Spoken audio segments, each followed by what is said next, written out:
Hello everyone, I'm Li Dongning from CGTN. I'm Pando.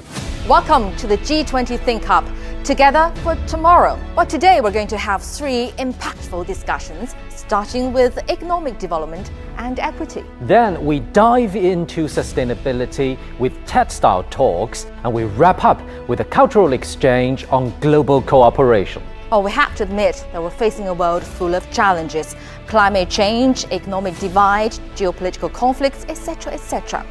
They cross all borders and cultures. Indeed, and they need global action. That's why we are here, bringing voices across the G20 and beyond. So, join us on the journey of the G20 Think Hub, together for tomorrow, as we take steps toward a shared future. Thank you for being with us here. Let's make this the start of something powerful.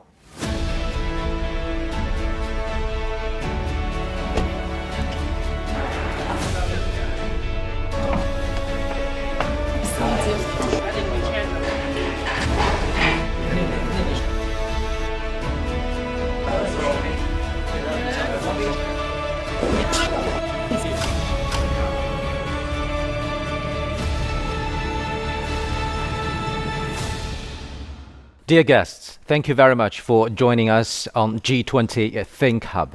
So this year's theme for the G20 Summit in Brazil is building a just world and a sustainable planet. Why just and sustainable are the key words for this year? I'd like to start with you, Mr. Kame. You're from the host country, Brazil. Yes, I think it's a great privilege that the country is actually coming back to the global stage, actually to have a stronger political voice, right? And now is hosting this very important congregation of important leaders of the globe, right?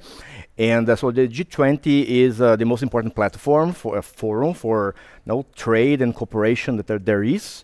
And in this moment, Brazil also have to its own core needs developing, fighting hunger and fighting poverty that are connected to the topics that are main topics of the summit and of actually the whole year discussions, right? And Brazil as being the world's most biodiverse nation, having the Amazon rainforest, and also facing the actual issues, the challenges of basically resource exploitation. It is on that great moment actually to discuss this such important part that's not only for Brazil but for the world, right? That is fighting the issues related to the weather, fighting also the issues of inequality in societies. Well, turning to the economy itself, we've been hearing a lot about efforts to recovery after the pandemic, after the financial crisis, and talking about plans for future economic development. But a punching factor is inflation. And I'm quoting the chief of IMF here. Core inflation remains elevated in many major economies, and upside risks to inflation remain. What kind of policy coordination are you expecting, Mr. Du Plessis?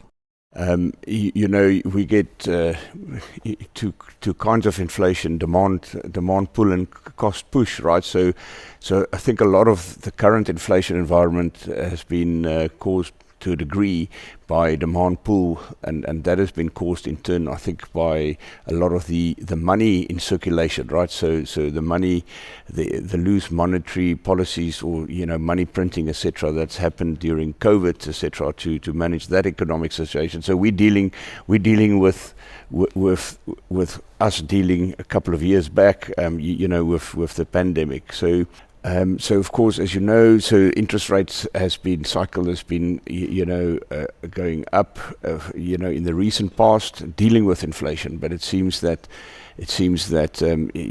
so much money in circulation that even at this point in time we haven't fixed it, and of course inflation circulates through the world because the world economy is linked to each other, through financial markets and through trades of goods and services. So what may be demand pull inflation in one country is cost push in another. So I do think that maybe we structurally at a higher interest rate cycle than we were immediately before the pandemic. So interest rates will be higher, and and I think all of us will have to deal with that, right? So of course we're coming down at the moment, and interest rates are was cut in the US now, for the second time, and in many other countries it's being cut as well. But I do believe that the bottom will not be as low as it was before. So I think we need to get used to a higher interest rate, a higher level, to the past. I don't think we're going to go to zero like we were after the 2008 financial crisis. So the cost of finance, that has an impact on cost of finance, and I think it'll impact all of us. What's your take on this, Mr. Chu? I know monetary policy is one of your academic focuses. Not judging here. The dollar dominance, how much is it related to the inflation fluctuation, and sometimes worries on this? Well, no, I do think this is the monetary policy is actually a very temporary cure for the problem, the pathology that we've been facing right now. I think the bigger picture we need to bear in mind is that what's been mentioned in this summit about the just and sustainability of our development. What is that? I think we're talking about G20, but actually this kind of a problem, unjust and not sustainable, has been happening across every nation within the G20 as well as in the whole globe. This is just epitomization of everything happening right now.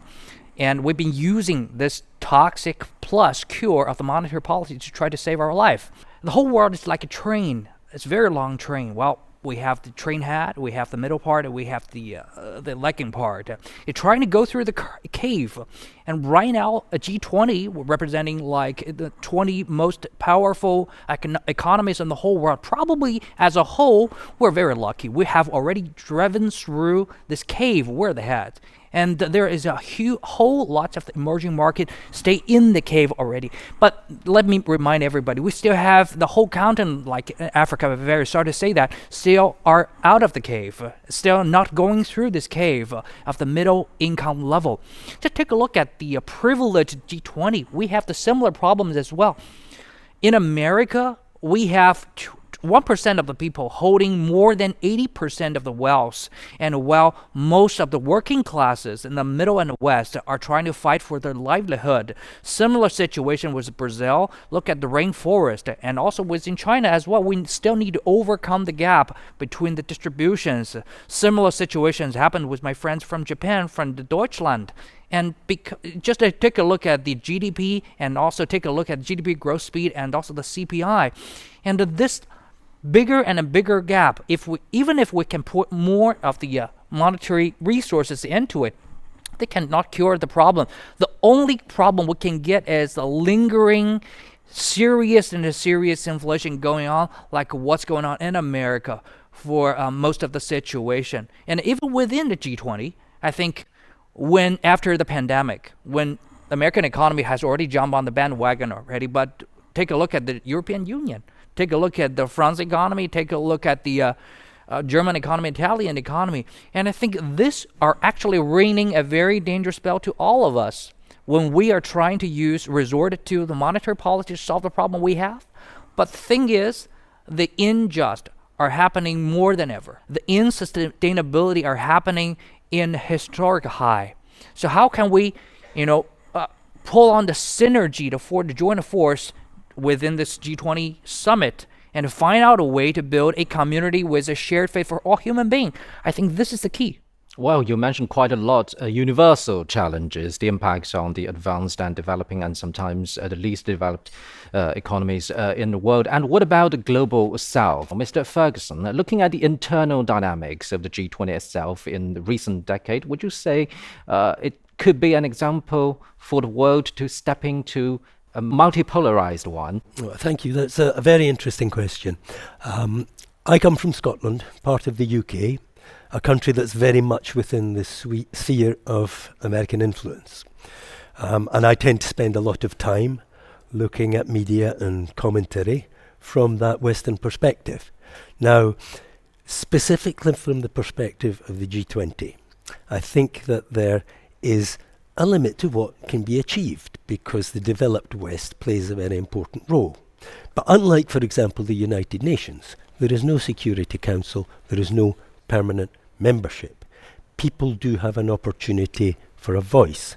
And I think what's very important from the perspective of organisations like the G20 is that we set ourselves ambitious targets and we are realistic in terms of what the goals we expect to be achieved.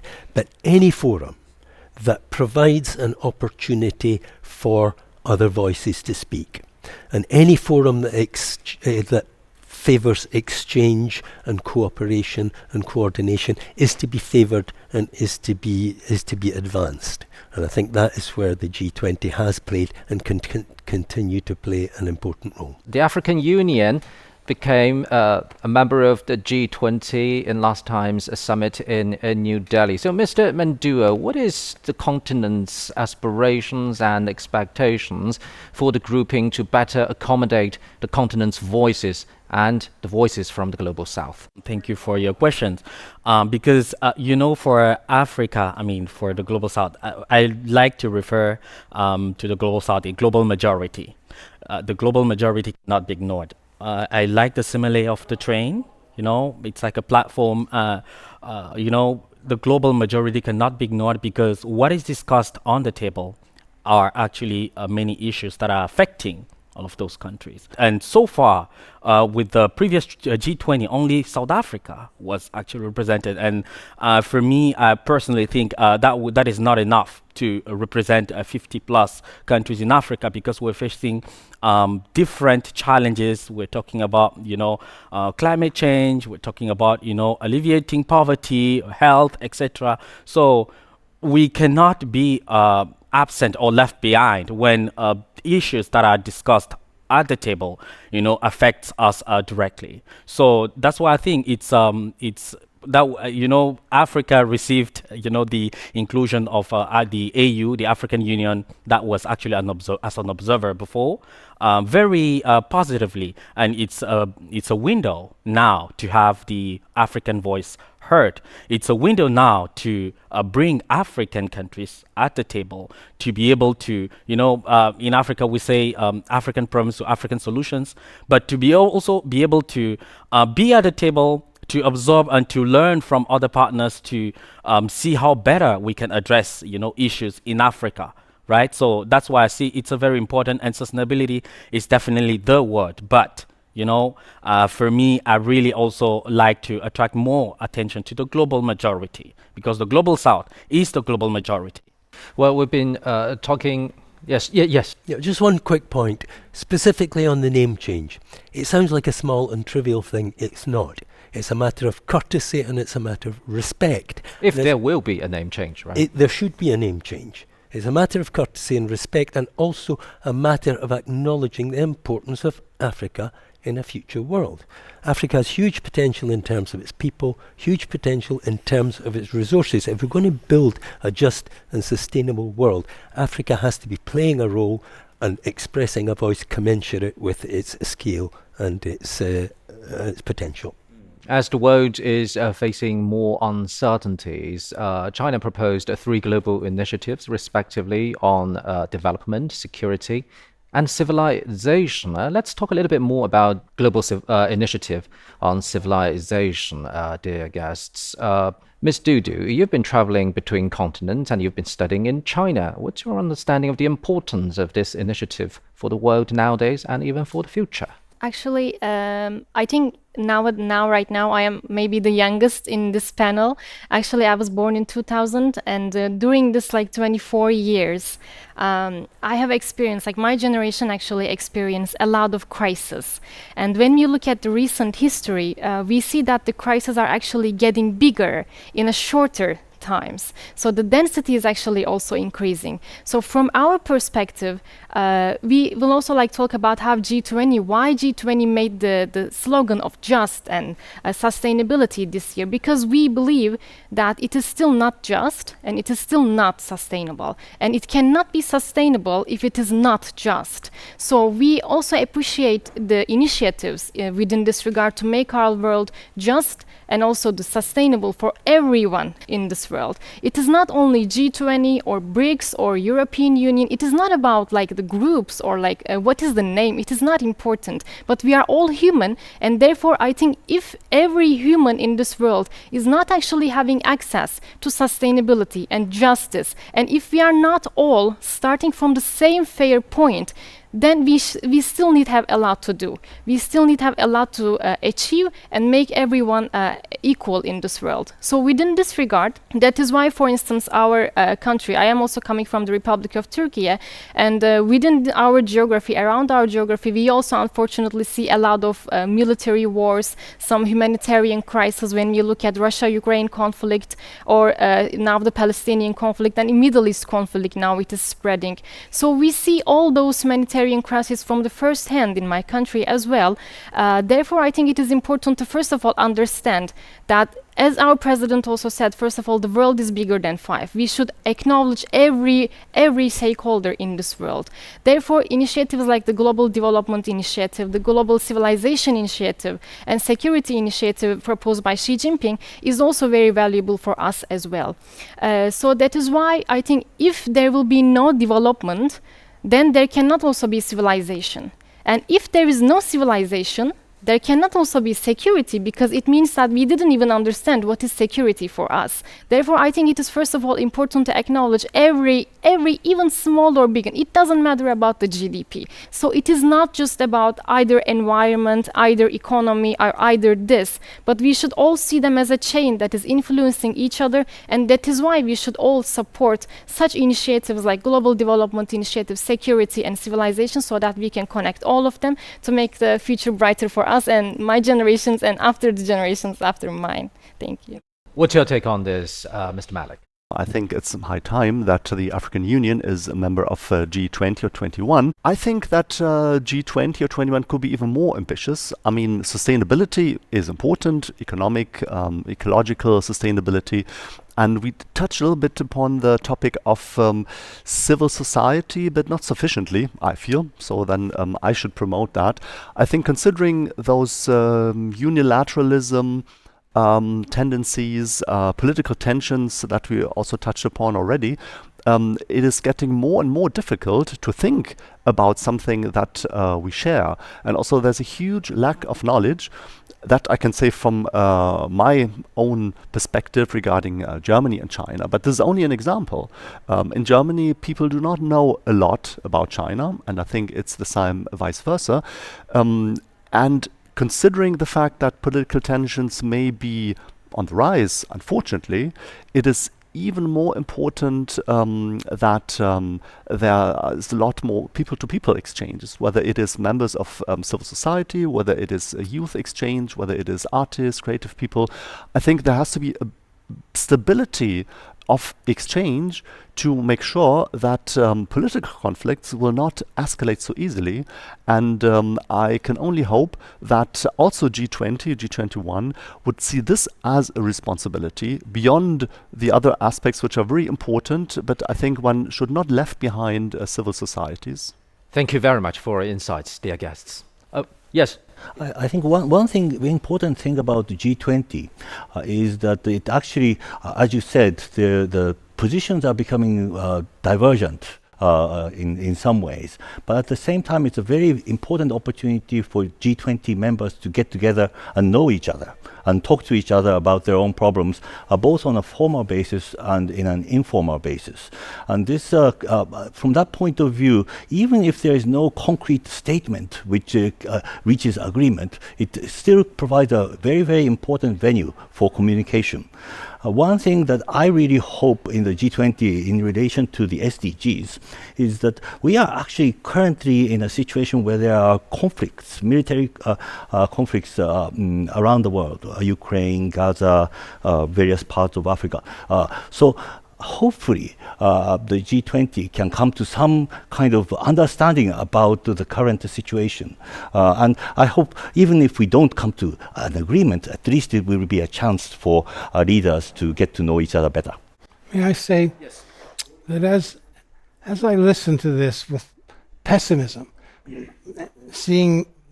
beginning with pessimism, more optimism now, beginning, my take was the G20 was set up by the G7 to try to manipulate and coordinate financial matters with other countries. Now I'm beginning to realize that this relatively new organization is beginning to play a major role in defining a new world order. And I had underestimated the importance of that. I had said, well, they meet, it's good that they have different countries set the agenda, and that most of the time it's the developing world that gets to set the agenda that otherwise they wouldn't be able to set. And now I'm beginning, listening to my friends over here, that we're basically looking at the birth of a new world order, both China's innovations, Africa's innovations, and the innovations being discussed in the G20 with fresh minds, with fresh goals. The old world has run out of ideas. And the train analogy is, as they said about the 2008 financial crisis, I think it was Martin Wolf, he said the engine has already hit the wall, and the rest of the world sitting in the other cars are going to experience that, but haven't experienced it yet. So you've changed my whole perception of the G20 from a talk shop to really an agenda changer. So, yes, please. It shows you the power of discussion, right? So, like we are talking here now, so those people, the leaders, will also talk with all these additional, meetings that's going on. So incredible, right? Even this discussion has been quite interesting. So, and it wouldn't have shifted any of our minds if we weren't here to talk about it. It's completely shifted my assessment of what the G20 good to know. is. That's why we call it Think Hub, right? Yes. Gathering minds from all around the world to get insights and to get new ideas and even a vision for a new world order. How would you define that new world order, by the way, Mr. White? Well, the future belongs to the developing countries. Many speculate that Africa will have the largest economy in the world. And Larry Summers, who has played a major role in American policy, said in 2018, how would the United States could the United States imagine a viable global economy in 2050 in which the United States economy was half the size of the leading economy? Could the United States political leaders acknowledge that reality sufficiently to even have a meaningful discussion about what a viable economy could be? Can the Americans and the developing world, particularly the Americans, accept being so far surpassed by other countries? But can America hold back the rest of the world without triggering conflict, which destroys the American economy as well as the global economy? And out of that crisis, there may come the birth of new ideas. Well, thank you very much for our insights, dear guests. Thank you. Thank you. Appreciate it Thank very you. much. Use natural resource, especially Our discussion underscored the urgency of global cooperation in addressing challenges. Now, let's get more insights from leading minds in other parts of the world, also in search of a just and sustainable future. As world leaders, policymakers, and environmental champions, I'm here at the Rafah border crossing. In the border town called Sderot. Humanitarian relief and the ceasefire. Marching towards modernization. We have to live it out. Because the world today matters for your world tomorrow.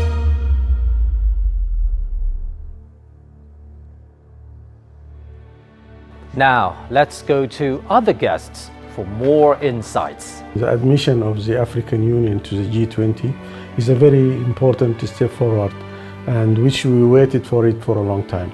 The issue of poverty and hunger in the world is very acute problem, which all of us are working to overcome.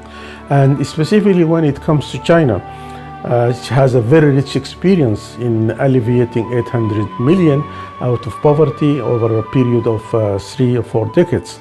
this is a very important experience which you would like to benefit. Also, when it comes to hunger, I think in Brazil, the President Lula of Brazil, during his first term in the early 2000s, he also announced a policy for which is called zero poverty, zero hunger. Zero hunger. I think if you align these two, the zero hunger plus the poverty alleviation, such alliance will be very useful for the African continent, which is struggling to overcome the poverty of its population. I think this year's host, Brazilian government, is very important. And it happened that for the last 3 years, the presidency has been held by such countries like Indonesia, India, now Brazil, and next year hosted by South Africa. So the presidency being held by these countries representing Global South is very significant. It reflects the overall broad push to offer the international agenda with uniquely important challenges and priorities for the Global South. But this is a very important theater for the prosperity and the future of the world. But it is not easy for them to reach on the consensus or unified opinion. Agreeing on the policy is important, yet the implementation is more important than the policy setup itself, because what we are desperately needing is the action and tools to deliver such policies. For the past 30 or 35 years, China and the US have been working together. Things have been good. Both countries have made much more money in the past 30 or 35 years. Both countries got much, much more prosperous. I hope that will continue. If both countries traded more, both would be more prosperous, and they could control the debt. Trade wars are not good for anybody, but politicians try them, and trade wars sometimes lead to worse. So I would hope that China and America would reduce tariffs, open their borders, and have even more trade of everything. Agriculture, anything, whatever you want to trade, trade. Open basis with low tariffs and low regulations. As the King Abdulaziz Public Library, Peking University branch, we really see how sharing literature across cultural can help us achieve global goals, especially the G20 vision of building a just world.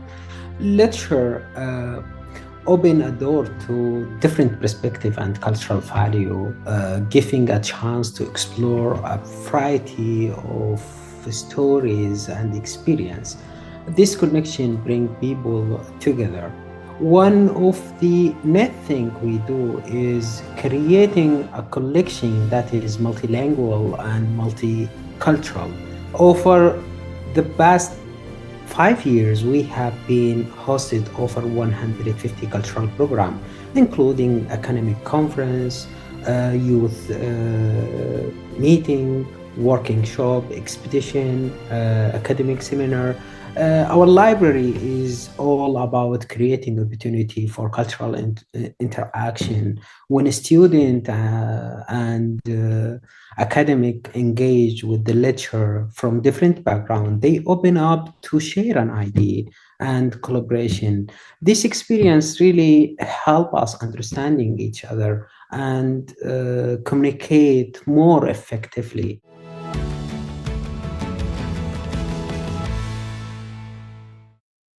Even though the motivations of these social media apps may be superficial, 75% of people in the case of Africa cannot just be ignored or left behind. Access to clean, safe, and sufficient water is fundamental human right. Together, we can enter a new era of sustainable development, where our economic growth and environmental health go together. Transforming industry is key to our success, and the technological means are there.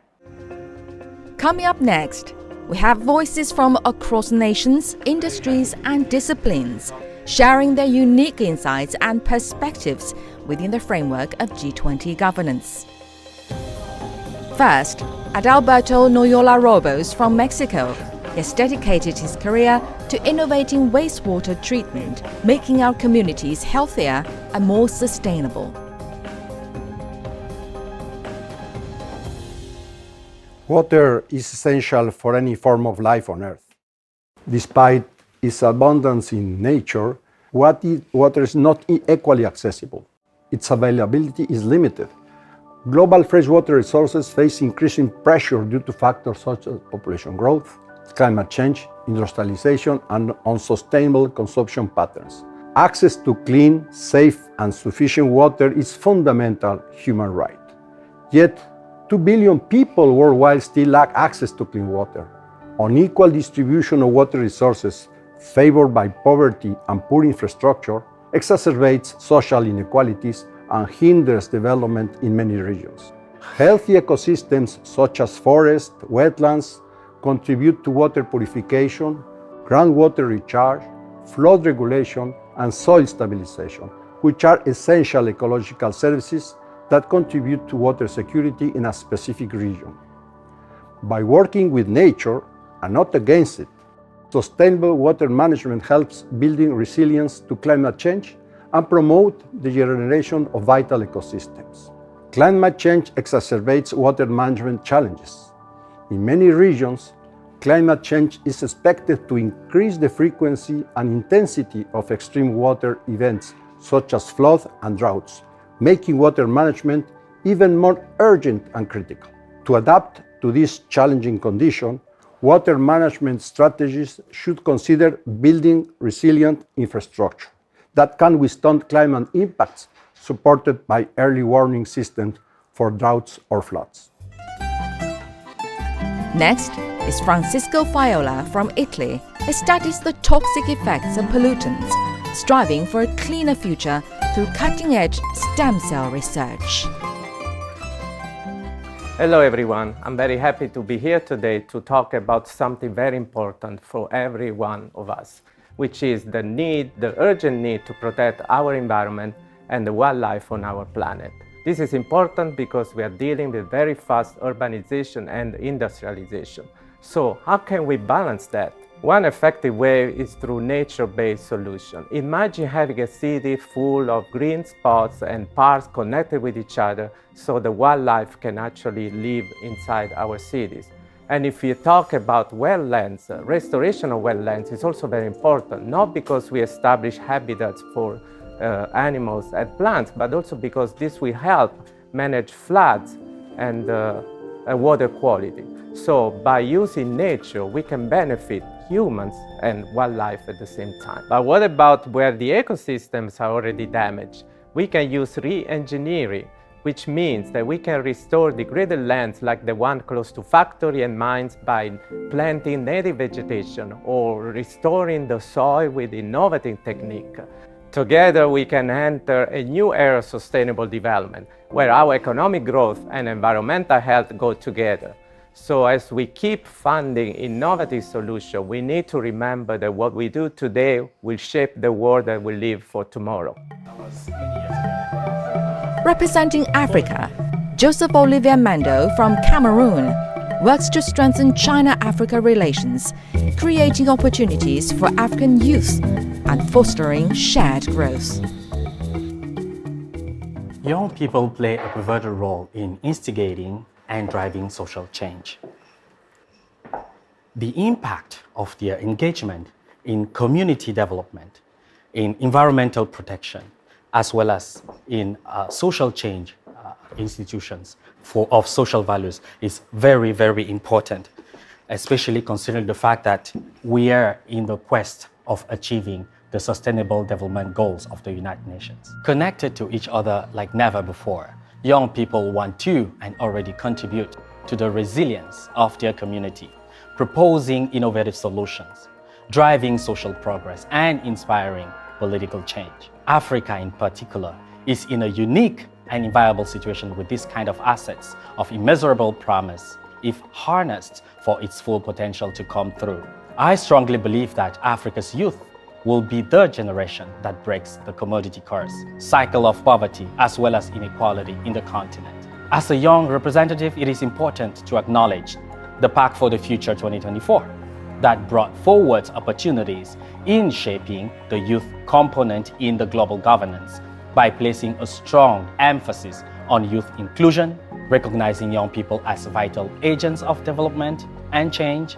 On a final note, I think it is important for us, the young people, to keep brainstorming on or to keep working hard to bringing something to the table and to do what it takes to get there if we're not at the table. Andrew Justin Osvik from Canada is a new media specialist, using digital tools to promote the Belt and Road Initiative and enhance global cooperation. This is Mu Dang. She lives at a zoo in Thailand, and she's the internet's latest fixation. As a wildlife photographer, I completely understand the value that new media has in bringing our modern lives a little bit closer to nature. She represents a new type of online celebrity, the unwitting animal influencer. And so there's a certain irony in Mu Dang's newfound fame. She finds herself platformed by apps that are designed to encourage and enable the kind of mindless consumption that's pushing her species closer to the brink of extinction. So how can we reconcile our collective enthusiasm for her with our apparent indifference to the very real threats that her species faces? Even though the motivations of these social media apps may be superficial, that doesn't mean the digital platforms they create for bouncy little hippos has to be.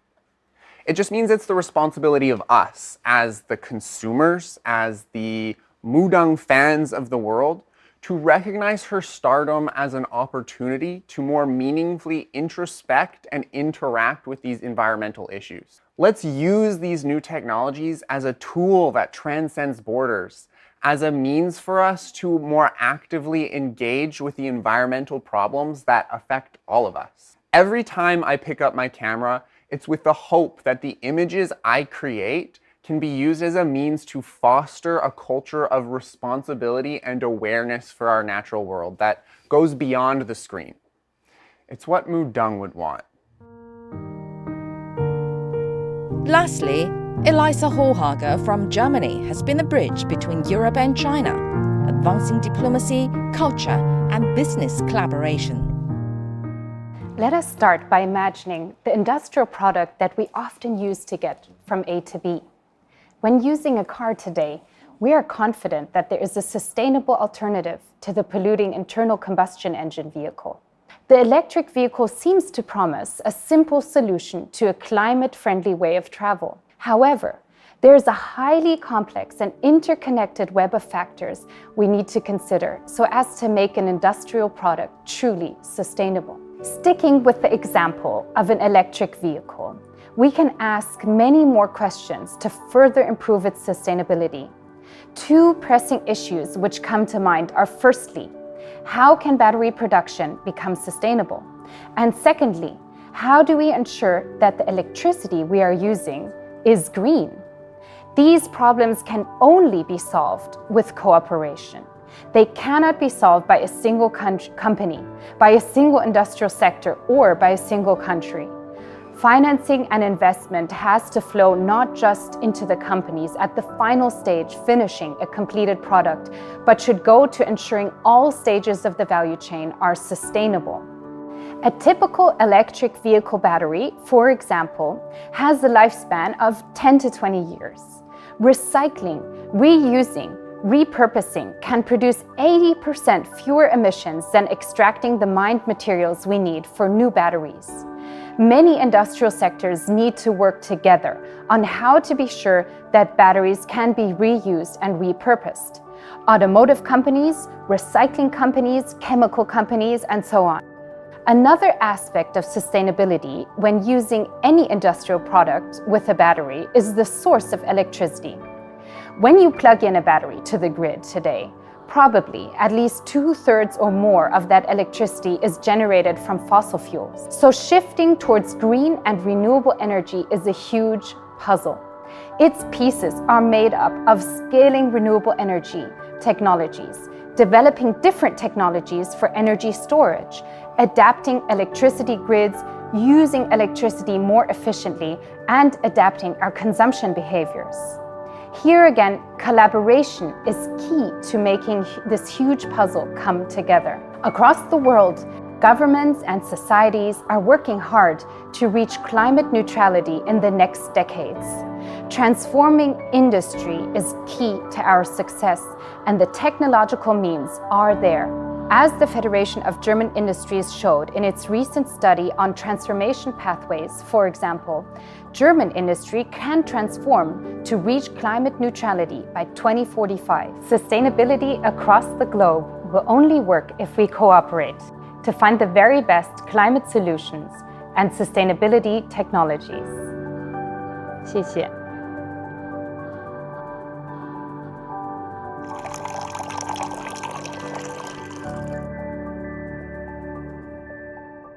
Hello, everyone, and welcome to my tea room. After the tech talks on sustainability, let's dive into something light yet profound, culture.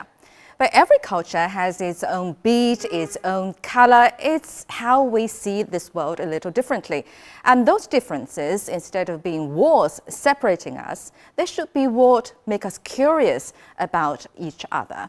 So today, I'm very eager to listen to your unique stories and values that define both you and your countries. And let's see where our worlds overlap and where they may spark fresh inspirations as we move forward together. And I will start with you, David, because as we all know, Australia is famous for its multiculturalism. So tell us how this multicultural society works. I think the interesting thing about Australia is that multiculturalism is not just an idea, it's the lived reality.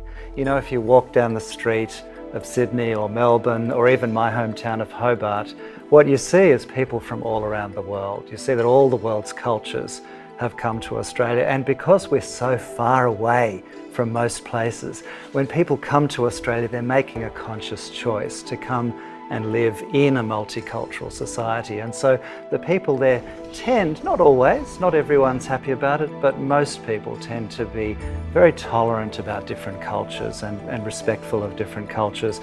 There are definitely exceptions, but I think we're pretty proud in Australia that we try our best to find a way for different cultures to live together. Well, the combination of different ethnicities into one social platform.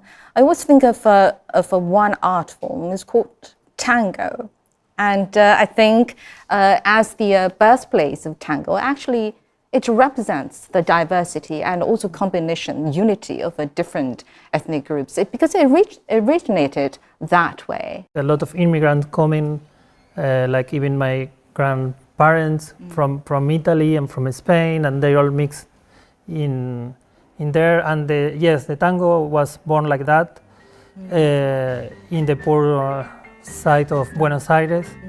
So that later was like in Europe, we started to be popular. So was taken even in Argentina as a good thing. So I think it's maybe the symbol of Argentina because it's the symbol of Buenos Aires, which is the capital. Maybe that is one of the reasons. Yeah. Do you still do tango? I wish. You know, I was dancing before, but now for many years I'm not dancing. But it's very beautiful. Yeah. It is very beautiful. Anybody does tango at the table? No? No volunteers? Okay. Not a dancing group we are. We have different religions, and India actually has all the religions you can name in the world. Can I say that? Yeah, How do they some point. coexist in one country peacefully? See, like in India, we have diversity in religion. Like we have Hinduism, Islam, Buddhism, Jainism, Sikhism, Christianity, blah, blah, blah, etc., etc. We have all the religions. How many religions? Do you have a number? Actually, there is a saying like India is a museum of different religions. Okay. So, like because all over the Indonesia is a country of archipelago, like thousands of archipelagos. So India is a country of religion. You can say different faiths. So, like most of the times, if you talk about the most popular religion, or most of the people the believe in that religion, that is Hinduism, like more than 80% or about 80% people, they believe in Hinduism. So the basic principle of Hinduism is, we say, like respect each other, respect others' religion also. And there is an equality, sense of equality we were talking about. So like we see all the religions equally. We say all the religions are equal. But sometimes what happens, like other religions take your respect as granted, and then there's a problem. Like they want to impose their own principle, their own ideas on some particular religion. So we are trying to respect each other diversity. Like diversity, it's a kind of, we think, it's a kind of honor for us. It's not a kind of liability for us, like which we cherish. Yeah. Right, and talking about variety of languages, I don't think India has as many languages as Indonesia does. You have more than 700 languages? More than 700 languages. Like, can you imagine that we, as Indonesian, for 280 millions live on more than 13,000 islands, and also speak more than 700 languages? How does we can feel that we are on the same nation? There's a British American journalist write a book called Indonesia, etc. He said Indonesia is an improbable nation, means unlikely to happen as a nation, because it's very difficult to imagine. We are very scattered in terms of geography. But since 2,000 years ago, actually the Javanese people from Java Island, for example, had been interculturally communicate and doing a business with Sumatran people, Malay people, with also other ethnic groups in other islands, many islands. And then we made our lingua franca, a language to communicate, to understand each other, which is Malay language, and then become Indonesian language. And now we have our own country, the Indonesian, and we have our national language, Indonesian language. So our most important identity is the language. So Indonesian language. As long as you can speak Indonesian, and we treat you as Indonesian, whether you came from other ethnic group. How about Turkey? Turkey is at the crossroads, if I may say so, as a crossroads, both strategically and culturally as well. So how would you define yourself, for example, as more Western or more Oriental? Actually, the best phrase that we can use is that we are the east of the west and west of the east. Again, emphasizing that we can actually, we are very open for both sides. In fact, even the third side I can add, because on top we have the Europe, we have the Asian continent, and then we also have the African continent just below us as well. So actually we are at a really strategic cross point, as you said, not just politically or geopolitically, let's say, but at the same time culturally as well. And then we can also see this cultural heritage that is coming from all over the world. In Istanbul, for instance, is one of the most beautiful cities in Turkey right now. I always also that as a cat lover. Istanbul is the city of cats. They are like an everyday part of our lives, actually, and they are very crucial. It is not that, oh, we see a cat here, but we really see them as part of our lives, that we are not disturbing them, they are not disturbing us. And that is actually a very good, sample, like an example that we see how hostility we see within our culture, because even starting from the Ottoman Empire, we have been together with many religions, many ethnicities, and even in today's modern Turkey you can also find them. In Istanbul, for instance, within the same street you can see that there are a lot of mosques that is having wonderful architecture from the Islamic architects, as well as you can, like 50 meters later, you can see very ancient churches as well. And both groups, they are both greeting themselves. That is the important part. And growing in such an environment, I think I feel lucky for that, because now we can really understand how they are thinking, and then we can see both sides. That is in fact having a lot of advantages, both culturally, because I actually, whenever I met with someone new from another culture, I can feel something that we have in common. Even in this tea table, for instance, maybe most of the Silk Road countries, they say cha. In Chinese it is cha, in Turkish it is chai as well, and I'm pretty sure chai, yes. as well. So see, even these small words actually touches our hearts.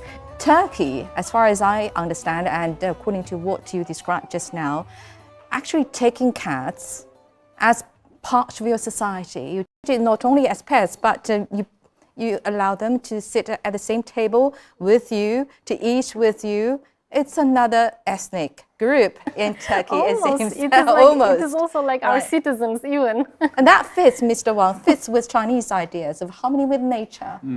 Yeah, I mean, after listening to our friends talking about their multiple cultural traditions, and I have this very, strong sense of resonance of everybody here, because the Chinese culture features exactly the same idea that, number one, we have sources coming from different ethnic groups in different regions. China obviously is a very diverse country covering a very huge geography. But at the same time, the Chinese culture also features a strong sense of harmony.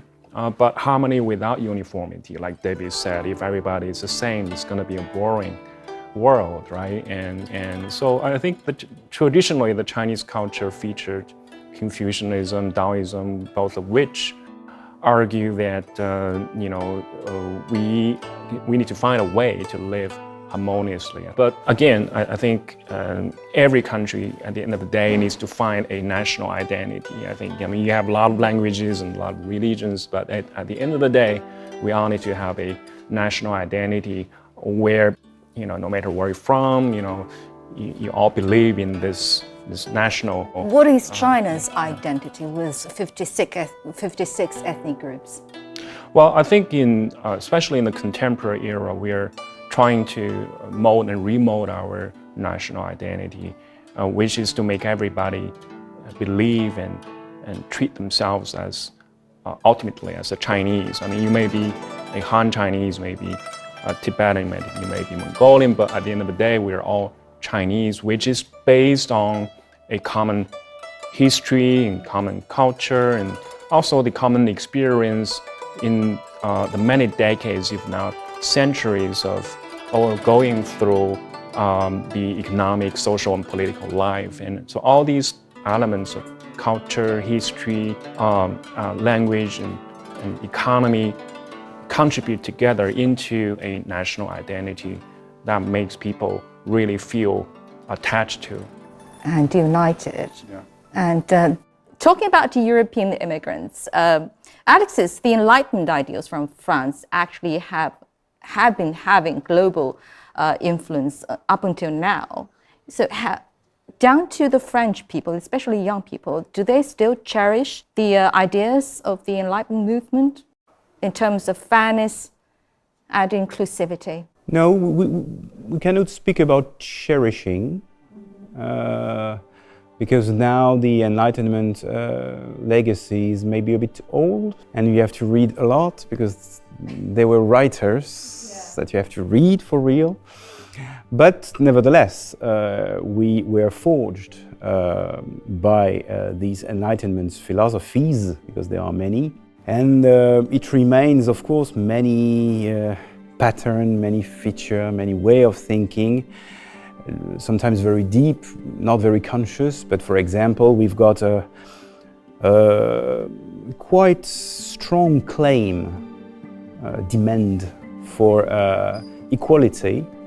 I think French people, they don't have a taste for equality, but they claim for equality.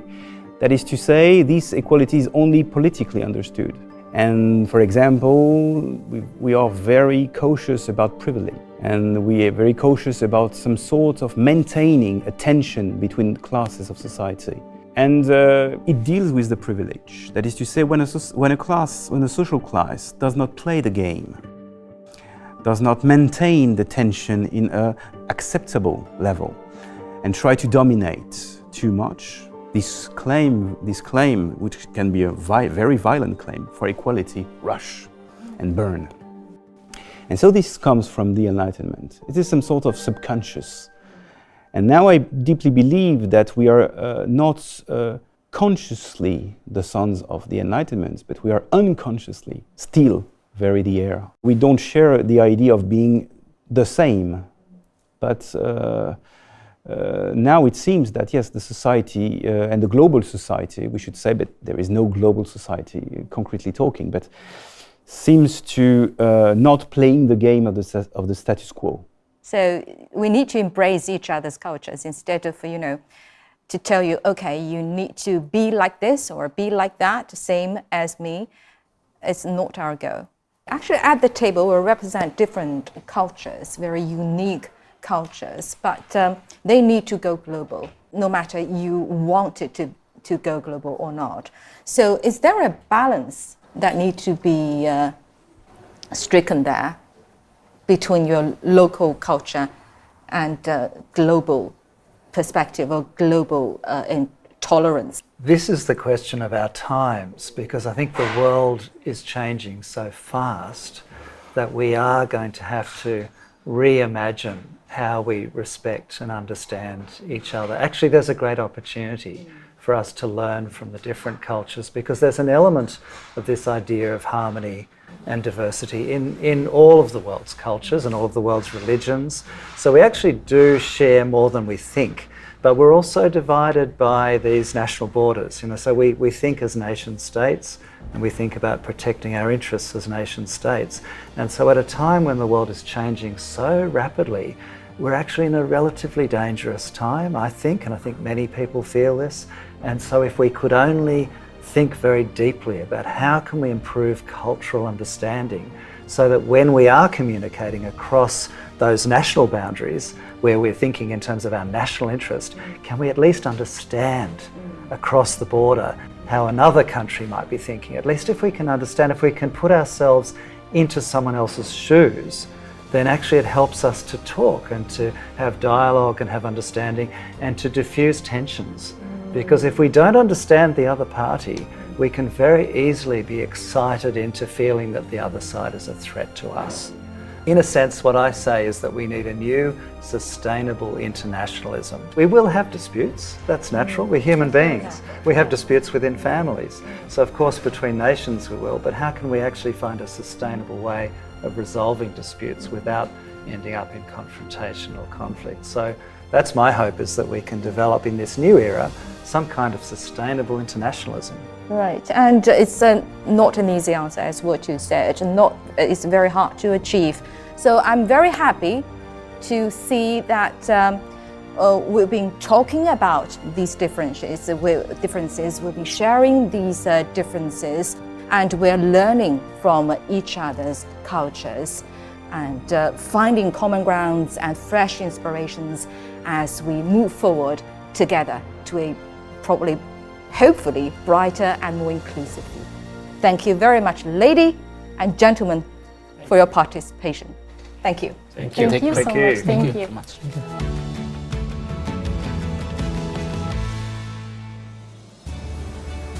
Our discussions today have demonstrated the power of global perspectives coming together.